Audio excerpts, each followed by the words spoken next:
Audio Jungle.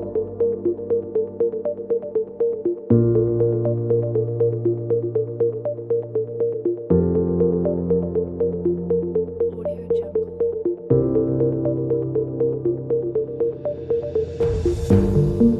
A Muslim man in Nigeria was recently sentenced to 26 years in prison after kidnapping a girl and forcing her into an Islamic marriage, the Christian Post reports. A federal high court in Bayelsa State on Thursday sentenced Yunusa Dahiru for the abduction of Ese Oruru, according to Nigerian media outlets. Oruru was abducted from her mother's shop in the Bayelsa State in August 2015 at the age of 14 by Dahiru. The child was taken across state lines to the Muslim-majority Kano state, where she was allegedly raped, forced to accept Islam, and married her captor. Additionally, her name was changed to Aisha, the name of one of the wives of Islam's prophet Muhammad. Now, when taking a look at Islam's most trusted sources, it's easy to see how this guy wasn't void of any inspiration. As the article correctly points out, Aisha was one of Muhammad's many wives. However, this one was specifically one that he married when she was 6 and then consummated the marriage, i.e. had sex with her when she was 9. Don't believe me? Let's take a look at the sources. Sahih Bukhari.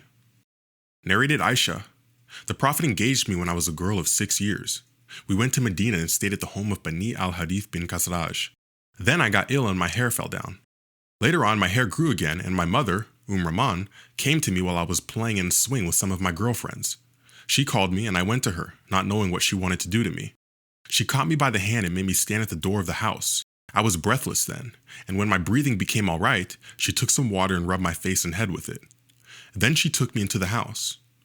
There in the house, I saw some Ansari women who said, "Best wishes and Allah's blessing and good luck." Then she entrusted me to them and they prepared me for the marriage.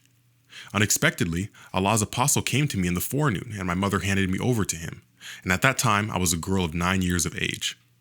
Now, some Muslims, completely ignoring the fact that Muhammad wanted to marry a 6-year-old, will attempt to argue that this passage is not inherently sexual. For all we know, Muhammad could have just been wanting to tell Aisha a story or something. Unfortunately, though, the problem with this is that, especially when looking at other passages, what exactly went on here becomes a lot more clear. Sahih Bukhari again. Narrated Aisha, that the Prophet married her when she was 6 years old and he consummated his marriage when she was 9 years old.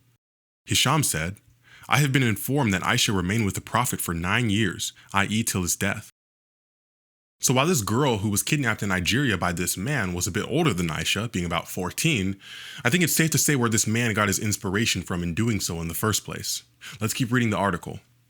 According to the newspaper, Dahiru was charged with conspiracy to commit an abduction and violation of an anti-trafficking law. Oruru and his wife say they face much harassment in their quest to get their daughter back. According to Christian Solidarity Worldwide, a non-government organization based in the United Kingdom that operates in over 20 countries, Rose Oruru was insulted and threatened by the chief of the village in Kano when she tried to get her daughter back. Although the mother petitioned the local emir for her daughter's release, her request was unsuccessful. CSW notes that on 2 occasions, their mother was insulted and assaulted by people in the village as well as refused access to her daughter. Many Muslims will often assert that people like Dahiru are meant to be characterized as lone wolves and not as representatives of true Islam.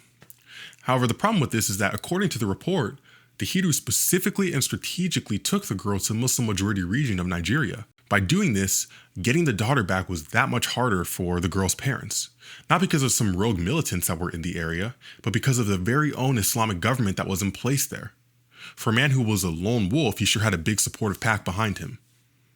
In Nigeria, many girls and young women have been kidnapped on several different occasions by different actors like Boko Haram, Islamic State extremists, radical Fulani herdsmen, and roadside gangs.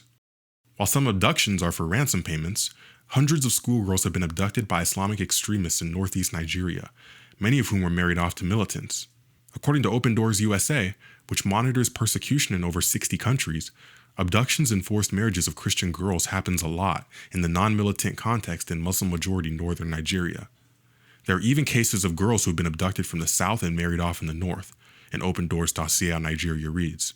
Nigeria ranks as the 12th worst country in the world when it comes to Christian persecution, according to Open Doors USA's 2020 World Watch List. And it's these same groups that are responsible for killing over 600 Christians since the start of this year. At this rate, I wouldn't even be surprised if Nigeria ends up bumping up a few spots for Open Doors next year roundup. So putting this all together, what do we got? a religion whose prophet is the absolute worst spokesman when it comes to children's rights, and institutions that adhere to this religion that only enable this behavior. I think our Muslim friends have what I'd call a dilemma on their hands.